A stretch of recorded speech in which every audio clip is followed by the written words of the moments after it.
अगर बंगाल के गरीब को मोदी के कामों का लाभ मिल जाएगा, गरीब आगे बढ़ जाएगा, तो टीएमसी की दुकान ही बंद हो जाएगी। বালুরঘাট লোকসভা ভোটে বিজেপির প্রার্থী রাজ্য সভাপতি সুকান্ত মজুমদারের সমর্থনে আজকে আবার বাংলায় এসছেন নরেন্দ্র মোদী। তিনি বালুরঘাটে জনসভায় ভাষণ দিলেন, অসংখ্য লোক, আর সেই সময় মোদীর মুকুটে আরো একটা পালক জুড়ে গেল। দেশের 64% মানুষ মোদীকেই চান প্রাইম মিনিস্টার হিসাবে, প্রধানমন্ত্রী হিসাবে। নতুন একটা সমীক্ষা, কারা সমীক্ষাটা করেছে? ডেলি হান্টের ট্রাস্ট অফ দ্য নেশন 2024। এই সমীক্ষায় যে ছবি ধরা পড়েছে তাতে ভোটের আগে, আর 3 দিন পরেই ভোট শুরু, ভোটের আগে যে গেরুয়া শিবিরের হাসি চওড়া করবে তার বলার অপেক্ষা রাখে না। বিস্তৃত রিপোর্ট একটা এরা করেছে এই সমীক্ষায়। ঠিক কি কি ভাবে নরেন্দ্র মোদী সেরা হিসাবে উঠে এসছেন, তার আশেপাশে আর কারা আছে, তারা কত পার্সেন্ট ভোট পেয়েছেন, সবটা শোনাবো আপনাদের এই গুরুত্বপূর্ণ প্রতিবেদন। শেষ অবধি দেখুন। আমি মানব, দা নিউজ বাংলায় আপনাদের স্বাগত জানাচ্ছি। বালুরঘাটে বিজেপি প্রার্থী, বিজেপি রাজ্য সভাপতি সুকান্ত মজুমদারের সমর্থনে আজকে জনসভায় ভাষণ দিলেন প্রধানমন্ত্রী নরেন্দ্র মোদী। আর সেই সময়ই আমরা দেখলাম আমাদের হাতে এলো ডেলি হান্টের ট্রাস্ট অফ দ্য নেশন 2024-এর সমীক্ষা। ভোটের মাত্র 3 দিন বাকি, সেই সময় যে সমীক্ষায় উঠে এসছে, শুধু এবারের নয়, এবারের দেশি বিদেশি এমনকি যারা মোদীর বিপক্ষে খবর করে তাদেরও যাবতীয় সমীক্ষায় মোদীকে এগিয়ে রেখেছেন এবারের প্রধানমন্ত্রী পদপ্রার্থী হিসাবে। এবং বিজেপি যে এবারে লোকসভা ভোটে জিতছে তাতে এই একটা সমীক্ষাতেও কোনো দ্বিমত নেই। এবার এই ট্রাস্ট অফ দ্য নেশন 2024-এর সমীক্ষায় যেটা ছবি ধরা পড়লো, দেখতে পেলাম যে দেশের 64% মানুষ মোদীকেই চান। শুধু তাই নয়, 63% মানুষ বিশ্বাস করেন যে এনডিএ জোট অর্থাৎ বিজেপির জোট, মোদী সরকারের প্রত্যাবর্তন নিশ্চিত। ভাবুন একবার, ভোটের আগেই বিভিন্ন সমীক্ষায় মোদী সরকারের জয় পরিষ্কার বলে ধরে নিচ্ছেন এই ভারতের সাধারণ মানুষ। 3 দিন পর নির্বাচনের ঢাকে কাঠি পড়তে চলেছে এবং সেই সময় এই ট্রাস্ট অফ দ্য নেশন সমীক্ষার রিপোর্ট সামনে এলো, যেটা আমি আগেই বললাম। 64% মানুষ চান মোদী প্রধানমন্ত্রী হন, 63% মানুষ চান বিজেপির নেতৃত্বাধীন এনডিএ জোটের প্রত্যাবর্তন নিশ্চিত। মোট 11টি ভাষায় এই সমীক্ষা করা হয়েছে। এর মধ্যে আছে ইংরাজি, হিন্দি এবং গুরুত্বপূর্ণ বিভিন্ন আঞ্চলিক ভাষাতেই কিন্তু প্রায় 77 থেকে 1 কোটি মানুষের সঙ্গে কথা বলা হয়েছে। কি কি ছবি উঠে এসছে এই সমীক্ষায়? দেখা যাচ্ছে প্রতি 5 জন ভারতীয়র মধ্যে 3 জনই মনে করছেন মোদী ফের প্রধানমন্ত্রী হবেন।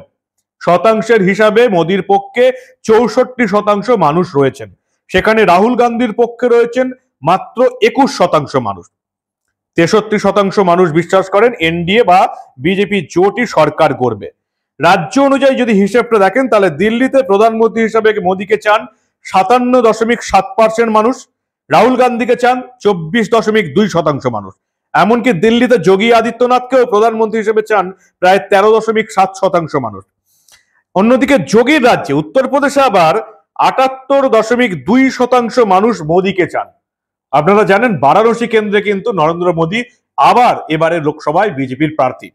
সেই যোগী রাজ্যে 78.2% মানুষ মোদীকেই প্রধানমন্ত্রী হিসেবে চান, সেখানে রাহুলের পক্ষে ভোট মাত্র 10%।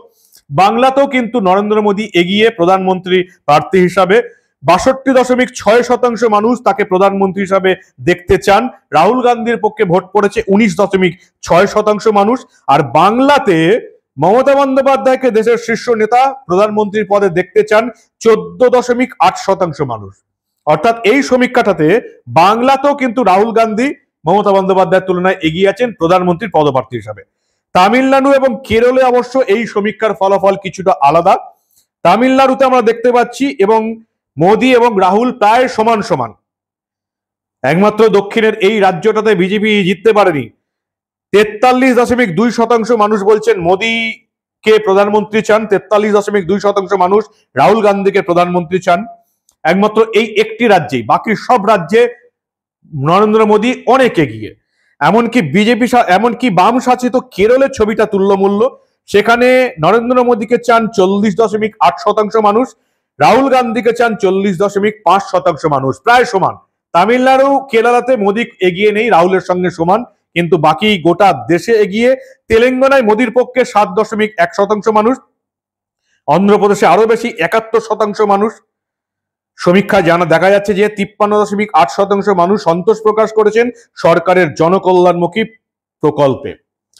আর কি কি উঠে এসছে এই সমীক্ষাটায় আমরা যেটুকু দেখতে পেলাম যে 61% মানুষ ভোট দিয়েছেন যে কারেন্ট অ্যাডমিনিস্ট্রেশনের পারফরমেন্স, অর্থাৎ মোদী সরকারের পারফরমেন্সকে ভোট দিয়েছেন 61% মানুষ। 21% মানুষ তারা সন্তুষ্ট নন। প্রায় 53% মানুষ মোদী গভর্নমেন্টের ইকোনমিক ম্যানেজমেন্টে খুশি, 20% মানুষ খুশি নন। 60% মানুষ মোদী সরকারের এই যে respondent have started that they are very happy with country's economic প্রোগ্রেসে খুশি হচ্ছেন 7% মানুষ।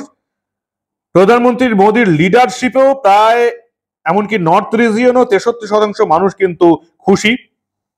52% মানুষ কিন্তু মোদী গভর্নমেন্টের বিভিন্ন অ্যান্টি করাপশন মেজারমেন্টে, যেটা ইডি সিবিআই চালাচ্ছে, গোয়েন্দা চালাচ্ছে, তাতে 52% মানুষ খুশি। 28% মানুষ মনে করছেন আরো উন্নতির দরকার আছে। 64% মানুষ বলছেন মোদী গভর্নমেন্টের যে ফরেন অ্যাফেয়ার্স পলিসি দারুণ, 64% মানুষ মনে করছেন। 14% মানুষ মনে করছেন এটা আরো উন্নয়ন করা যাবে। ক্রাইসিস হ্যান্ডেলিং, 63.6% মানুষ মনে করছেন যে মোদী সরকার, যে মোদী গভর্নমেন্ট রয়েছে তাতে সন্তুষ্ট। 63.6% মানুষ যে মোদী সরকার বিপদের মুখে কিভাবে দেশটাকে এগিয়ে নিয়ে যাচ্ছে। অন্যদিকে 20% মানুষ আনহ্যাপি, 10% মানুষ এটা নিয়ে নিউট্রাল আছেন। এমনকি ওয়েলফেয়ার ইনিশিয়েটিভ, অর্থাৎ উন্নয়ন কি হচ্ছে এই নিয়ে মোদী সরকারের উপর 53% মানুষ খুশি, আনহ্যাপি হচ্ছেন 24% মানুষ। সব মিলিয়ে তামিলনাড়ু এবং কেরলে একমাত্র রাহুল গান্ধী মোদীর কাছাকাছি এসছেন। বাকি সমস্ত রাজ্যে, বাংলা ধরে সমস্ত রাজ্যে এই সমীক্ষায়, এই যে ট্রাস্ট অফ দ্য নেশন 2024, এই সমীক্ষায় মোদী অনেক এগিয়ে। 60% মানুষ চান যে মোদী সরকারই আবার ক্ষমতায় আসুক, 60%-এর উপরে প্রায় 64% মানুষ। কি বলবেন আপনারা? যদিও এই সমীক্ষাগুলো, এরকম অনেক সমীক্ষাই আমাদের ভারতে ভোটের আগে হয়ে থাকে, সেগুলোকে গুরুত্ব দেবার খুব একটা প্রয়োজন নেই, কিন্তু সবচেয়ে যেটা বড় কথা যে এই বছরে এই রকমের লোকসভা ভোট নিয়ে যতগুলো সমীক্ষা হয়েছে, সবাই তো আর মোদী সরকারের ফরে কথা বলবে না। এমনকি মোদী সরকারের বিরুদ্ধে যারা খবর করে, এমনকি এই বাংলায় মমতা বন্দ্যোপাধ্যায় সরকারের হয়ে যারা খবর করে, তারাও কিন্তু এবারের লোকসভা ভোটে নরেন্দ্র মোদীর বিজেপিকে এগিয়ে রেখেছেন, এমনকি এই বাংলাতেও এগিয়ে রেখেছেন। বিভিন্ন সমীক্ষাতে আপনারা সেটা দেখেছেন। এবারে ট্রাস্ট অফ দ্য নেশনে দেখা যাচ্ছে নরেন্দ্র মোদী বাকি নেতাদের চেয়ে অনেক এগিয়ে। একমাত্র ওই যে বললাম, রাহুল গান্ধী তামিলনাড়ু এবং কেরলে শুধু সমান সমানে আসতে পেরেছেন। গোটা ভারতবর্ষে এই মুহূর্তে ভারতবাসীদের চোখে নরেন্দ্র মোদী ছাড়া তার বিকল্প কোনো নেতা নেই। আমি বলছি না, ট্রাস্ট অফ দ্য নেশন 2024-এর সমীক্ষা বলছে। আপনারা কি বলেন? আপনাদের মূল্যবান এবং গুরুত্বপূর্ণ মতামত জানান দা নিউজ বাংলার কমেন্ট সেকশনে। আর দেখতে থাকুন দা নিউজ বাংলা। আমরা আবার এই ধরনের কোনো সমীক্ষা চেপে রাখতে দেব না।